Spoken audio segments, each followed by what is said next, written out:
Hello friends, स्वागत है आपका हमारे यूट्यूब चैनल स्टडी नोट्स में। आज हम आपको बताएंगे नंबर सिस्टम के एक चैप्टर जो है इकाई अंक यूनिट डिजिट। ये नंबर सिस्टम के अंतर्गत आता है। ऐसे तो नंबर सिस्टम के अंतर्गत बहुत से चैप्टर आते हैं, उनका लिस्ट ये रहा आपके सामने। तो इनमें बारी बारी से मैं सबके बारे में आपको बताऊंगी। तो ये पहला जो हम बता चुके हैं नंबर्स के बारे में कि संख्याएं कितनी प्रकार की होती है। अब हम यूनिट डिजिट बताएंगे। तो देख लेते हैं यूनिट डिजिट को हम 2 सेकंड में कैसे एकदम से उसका आंसर बता सकें। ऐसा यूनिट डिजिट हम आपको ट्रिक बताएंगे। यूनिट डिजिट वो होता है किसी भी संख्या का जो आखिरी अंक होता है। जैसे ये हो गया, ये 7 जो है हमारा इकाई अंक हुआ। इकाई दहाई ऐसे हम गिनते हैं। तो इकाई अंक हम 2 सेकंड के अंदर कैसे निकालें, ये इसका हम बताएंगे इन संख्याओं से कि किसी भी संख्या के इकाई स्थान पर या किसी भी संख्या के अंत में 0 हो, 1 हो, 5 हो और 6 हो, तो अगर ये संख्याएं हम देखेंगे तो उसका कितना भी उसका पावर हो, उसकी घात कितनी भी हो, तो उसका इकाई अंक यही सब संख्याएं हो जाएगी। अगर किसी भी संख्या के अंत में 0 है या इकाई अंक स्थान पे 0 है, तो उसका इकाई अंक चाहे उसका पावर कितना भी बड़ा क्यों ना हो, तो उसका इकाई अंक 0 ही होगा। एक का भी जस्ट ऐसे ही है। तो ये 4 ऐसी संख्याएं हैं जिन्हें हमें याद करना है कि किसी भी संख्या के अंत में अगर ये चारों अंक दिख गए और उसका इकाई अंक पूछ रहा है, तो हम सीधे बस इन्हीं अंक को उसका आंसर हम बताएंगे। जैसे में हम एक इसका एग्जाम्पल देख लेते हैं। जैसे कि 111 है और इसका पावर 111 है और इसको पूछ रहा है कि इसका इकाई अंक क्या होगा। तो हम एक इसका आंसर होगा और ऑप्शन में हम एक जो रहेगा उसको हम अपना आंसर बनाएंगे। तो कितनी भी इसका पावर हो, कितनी भी पावर हो, उसका इकाई अंक एक ही होगा। 6 को लेके हम देख लेते हैं एक एग्जाम्पल कि जैसे 686 गुणे 556 गुणे कुछ भी अगर ये है तो 6 से गुणा करेंगे 36, फिर 36 का हम 6 ले लेंगे और फिर 6 से हम गुणा करेंगे 36। तो कितना भी 6 से हम 6 का ये 3 पावर हो गए 6 के, तो आखिर वो 6 ही आएगा। हमें देखते ही इसका आंसर 2 सेकंड का 1 सेकंड में हम बता देंगे कि इसका आंसर क्या आएगा। तो ये एक बढ़िया नियम है जिसे आपको याद करना है, समझना है। अगला हम देख लेते हैं 4 और 9। किसी भी संख्या के अंत में या किसी भी संख्या का इकाई अंक अगर 4 या 9 है, पहले 4 को हम देख लेते हैं।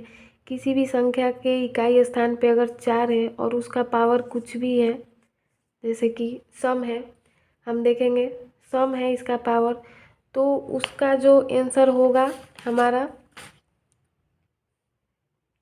6 होगा। अगर 4 का पावर जो है किसी भी संख्या की इकाई स्थान पे जो 4 है और उसकी जो पावर है वो सम संख्या है, तो उसका इकाई अंक जो होगा 6 होगा।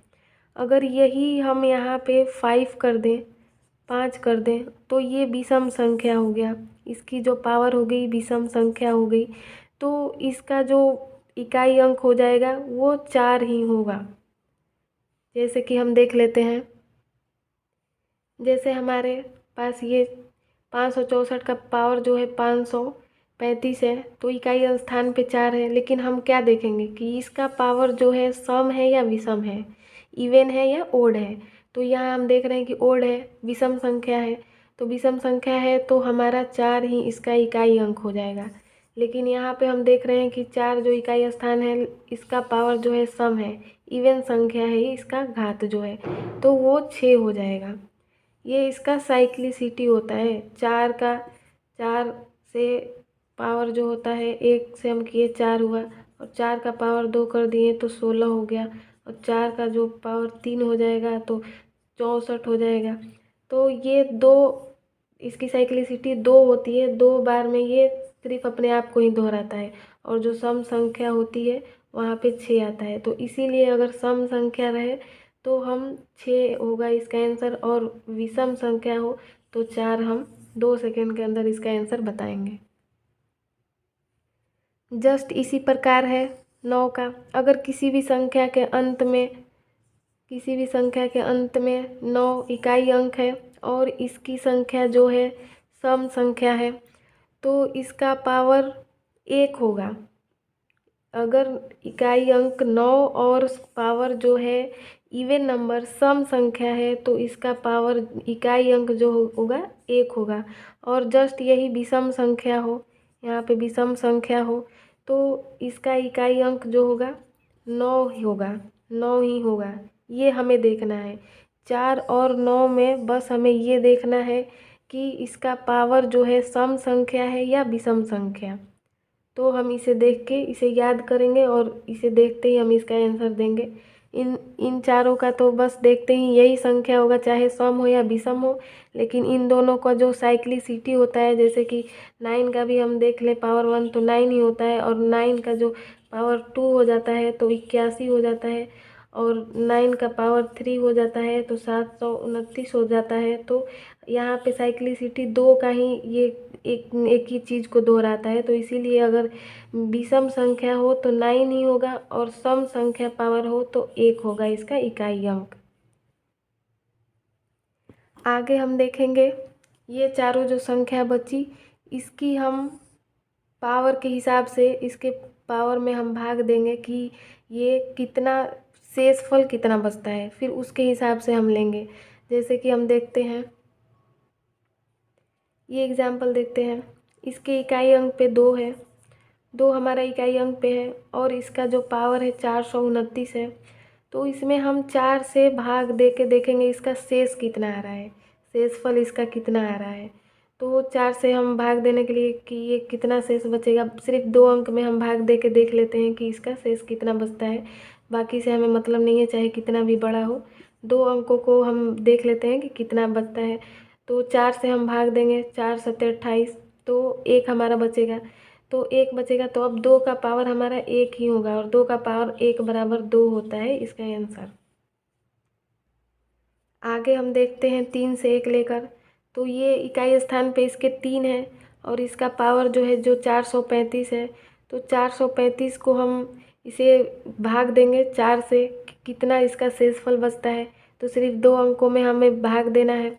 तो 4 से हम भाग दिए तो 4 8 बार में कट गया 32, तो इसका शेषफल 3 बचा। तो अब हम इन सब को छोड़ देंगे, 435 को छोड़ देंगे, हमारा जो शेषफल है उसी को हम लेके चलेंगे। तो 3 का पावर हम 3 कर लेंगे, और 3 का पावर कितना होता है, 3 का पावर 81 होता है। तो इसका जो इकाई अंक हो जाएगा 1 हो जाएगा। तो हमें सिर्फ यहाँ पे देखना है और यहाँ पे देखना है, और कुछ नहीं करना है। 2 सेकंड में ये सवाल बनेगा, आप इसे ध्यान से देखें और इन सब को देखें कि इन क्या क्या इनका नियम है। जस्ट इसी के तरह, इन दोनों की तरह ये भी है। इनके बस 4 से हम भाग क्यों देते हैं। तो आप सोचते होंगे कि हम किसी भी संख्या में 4 से ही भाग क्यों देते हैं, उसका वो निकालने के लिए शेषफल।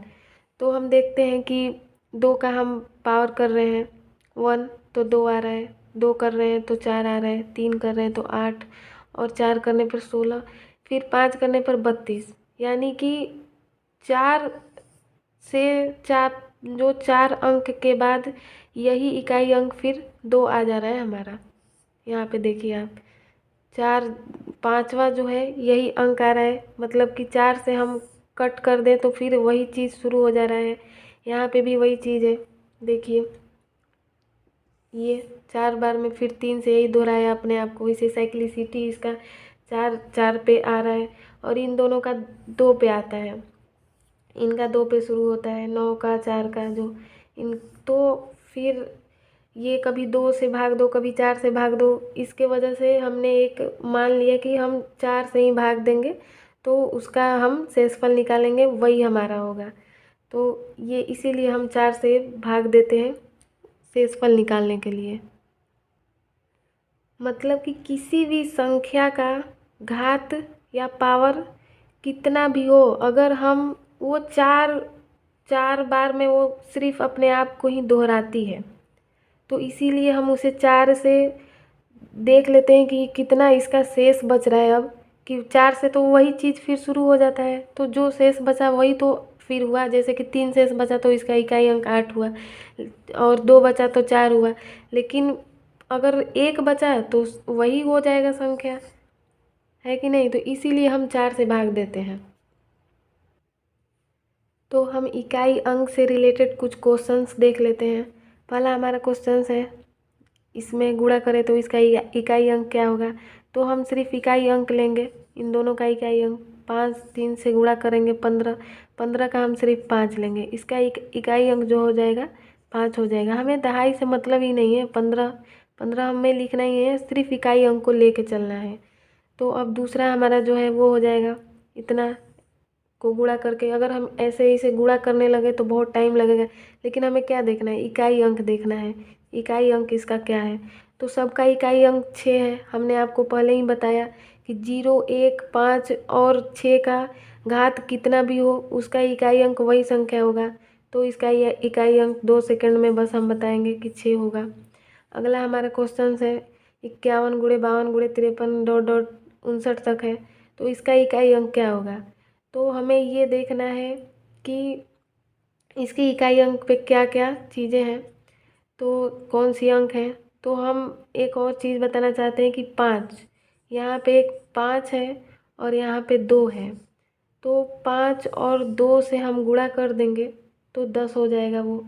तो 5 और 2 से गुणा करने पे 10 हो जाएगा। फिर हम कितने भी से गुणा करें, जो 0 से अगर हम कितने भी संख्या से गुणा करें उसका जो इकाई अंक होगा वो 0 ही आएगा।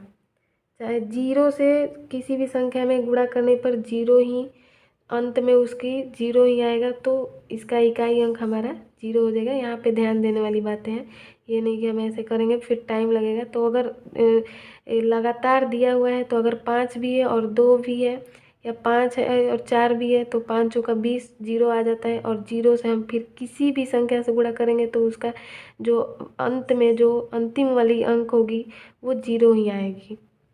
अगला है हमारा प्रथम 51 पूर्ण संख्याओं का योग का इकाई अंक क्या होगा? तो हमने आपको नंबर्स में पूर्ण संख्या बता दिए हैं। पूर्ण संख्या आप जानते ही हैं कि 0 से शुरू होके 0 से लेकर वो अनंत तक जाता है। तो ये क्या बोल रहे हैं? 51, प्रथम 51 मतलब कि 0 से लेकर हमारा कितना संख्या हो जाएगा? 50 तक की संख्या हो जाएगी। तो इसका योग पहले निकालना है, तो हम इसका योग निकालेंगे। तो इसके योग का जो प्रथम लगातार संख्याओं के योग निकालने का एक सूत्र होता है, वो सूत्र है n इंटू n प्लस 1/2। तो ये इसका सूत्र है, हम इसके बारे में आपको बाद में बताएंगे कि ये सूत्र क्या है। तो n जो है हमारा वो 50 हो जाएगा अंतिम संख्या, इसलिए कि 51 संख्या बोल रहा है लेकिन हम 0 लेंगे तो 50 तक ही जाएगा। तो ये हमारा 50 जो है n संख्या हो जाएगा। तो यहाँ पे हम लिख देंगे 50 इंटू ये 50 प्लस 1 हो जाएगा, तो कितना हो जाएगा? 51, 51 और 2 हो जाएगा। तो ये 25 से कट जाएगा, और 25 से और 51 से हम गुणा नहीं करेंगे, हम 5 से और 1 से गुणा करेंगे डायरेक्ट। तो 5 और 1 से हम गुणा करेंगे तो ये हो जाएगा 5 हमारा। 5 से और 1 से गुणा करने पर, इसलिए कि आप जानते ही हैं 5 को कितनी सी भी घात किया जाए वो होगा, लेकिन यहाँ 5 से और 1 से गुणा करना है तो यहाँ 5 हो जाएगा, और यही 2 से गुणा करना रहता तो 0 हो जाता। तो हमें 5 से और 1 से इसका इकाई अंक जो हो जाएगा 5 हो जाएगा। तो हम यूनिट डिजिट इकाई अंक से और भी क्वेश्चंस आपको बताना चाहते हैं, तो हम एक और वीडियो बनाएंगे। ये वीडियो ज़्यादा लंबा होने की वजह से हम एक और वीडियो बनाएंगे, तो हमारे सेकंड पार्ट को ज़रूर देखें और हमारे चैनल को सब्सक्राइब करें, लाइक करें और शेयर भी करें। धन्यवाद। तो मिलते हैं हम अगले वीडियो में अपने, तब तक के लिए जय हिंद।